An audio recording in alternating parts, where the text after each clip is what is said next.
Good afternoon. I'm Craig Orrison, Daddy-O of the Shed Saucery in Ocean Springs, Mississippi. Today I'm going to show you how to grill a stuffed chicken breast. Now this recipe is not mine, but it was created and written by John Thomas of grilling247.com. So first of all, we've got to stuff the chicken breast. Now don't be intimidated about cutting a big slit in this chicken breast because it's very simple. First of all, I'm going to trim this chicken breast up just a little bit, just to kind of make it a little more uniform, get a little of the fat off of it. Not much. And then what we're going to do is we're going to insert the knife midway between. We're going to stick it there. A steak knife works very well for this because it's long and it's sharp. And we're just going to cut a slit in it. And try not to cut through any part of it. Alright? See how that is? See, we've got a nice slit in there now. And this is what we're going to stuff. So we're going to do each of the 3 chicken breasts that we have the same way. Going to trim it up a little bit. That looks good right there. And then we're going to do the same thing. The difficult part of this thing is to try to get it right down the center. So it'll cook evenly on both sides.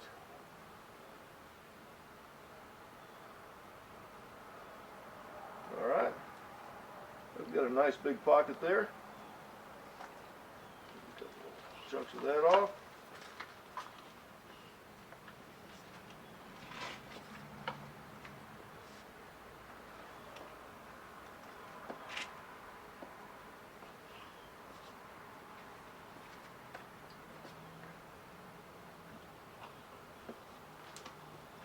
Alright, then we're going to repeat, do the same thing on this side.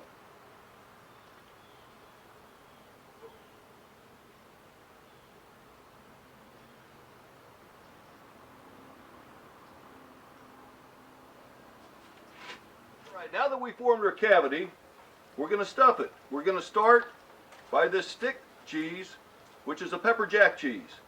We're just going to insert that in there. This is John's idea, and it really works well. Because you can just jam it right on down there. Going to break a little of it off, and then we're going to put some bacon in there,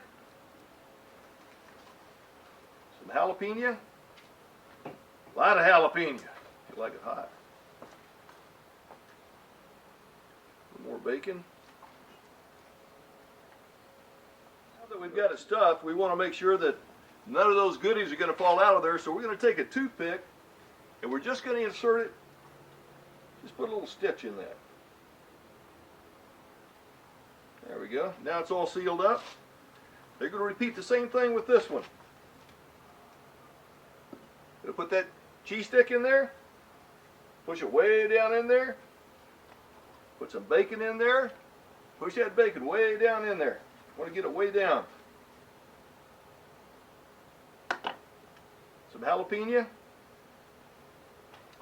More bacon.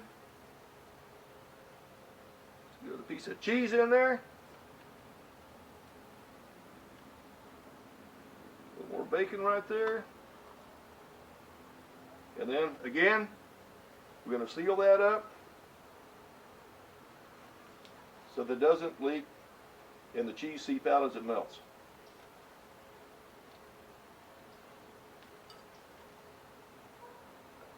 So that's it. We've got to get the fire ready, and we're going to put these on. And we're going to do it on indirect heat for probably about 25 minutes.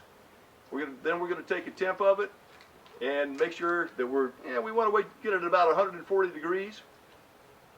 But before we do that, we need to put the seasoning on it. So what we're using is Renee's Gulf Coast Seasonal. This is a Cajun seasoning. It's got a lot more additional spices in it, and it's not nearly as salty as most of those you buy on the shelf. So we're just going to season them up. Now that we have the Gulf Coast season all on there, we're going to put a little olive oil on it. I like to put a little olive oil on it and just pat it on there because that's going to put some moisture on that skin, and it's going to keep that from drying out because we don't have any fat protection up there whatsoever. We don't want it to dry out. So we just put a little bit, just kind of pat it a little bit. And that's going to prevent that. And then we'll be ready to get our fire started, and we'll be ready to put them on. And like I said, we're going to put them on indirect heat first, and we're going to leave them on that indirect heat until it gets about 100, 145 degrees, and then we're going to move them over to direct heat, slather them with that luscious goodness of the original sweet southern shed spread, and we're going to just smother them in that, and then they'll be all done when the internal temperature hits 165. All right, so we've got our charcoal in here now, our good Kingsford charcoal, and we're going to, as you see, I've got it scooted over to the halfway across that grill. That's going to be our indirect fire. And then we're going to put all the chicken, we're going to put the grill on here, they're going to put all the chicken over on this side.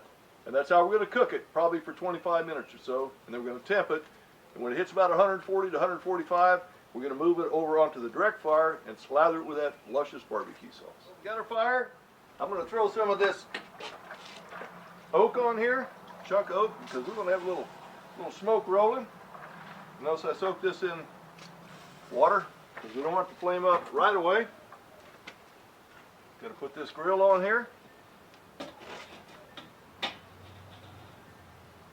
Then we're going to place the meat away from the fire. So it's indirect. We do not want it straight on that fire.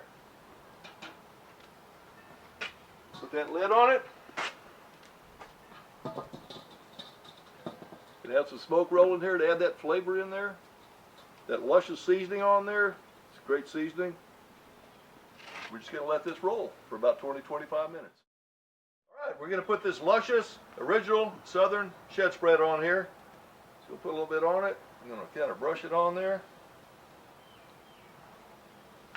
Get around, going to put a little on this one.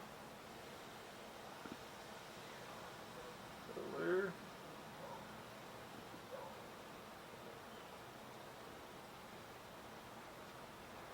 All right, then we're going to flip those real quick like.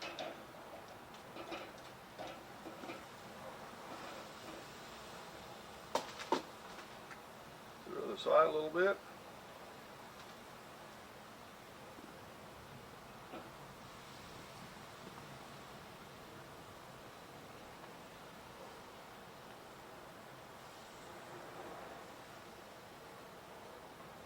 All right, we're going to cover that lid back up.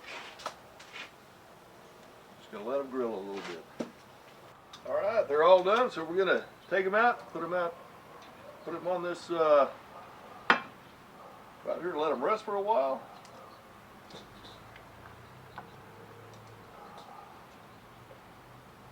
For 165, it should be done. Let them sit right there. We'll let them rest for a while, and then we're gonna slice them, diagonal slices, or if you like it like that, you pull the toothpick, stick it on between two great buns, and you got a great sandwich. All right, we're going to cut it diagonally now. Oh man, look at that luscious meat in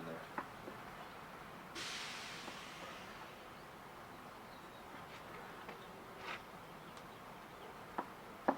There you are, barbecue fans. The stuffed chicken breast. It's luscious, it's good, and you know what? We're dying to dig in. So, enjoy, go have fun in your backyard, and give it a try. This is Daddy-O, signing off, and thank you, John Thomas, for this wonderful recipe.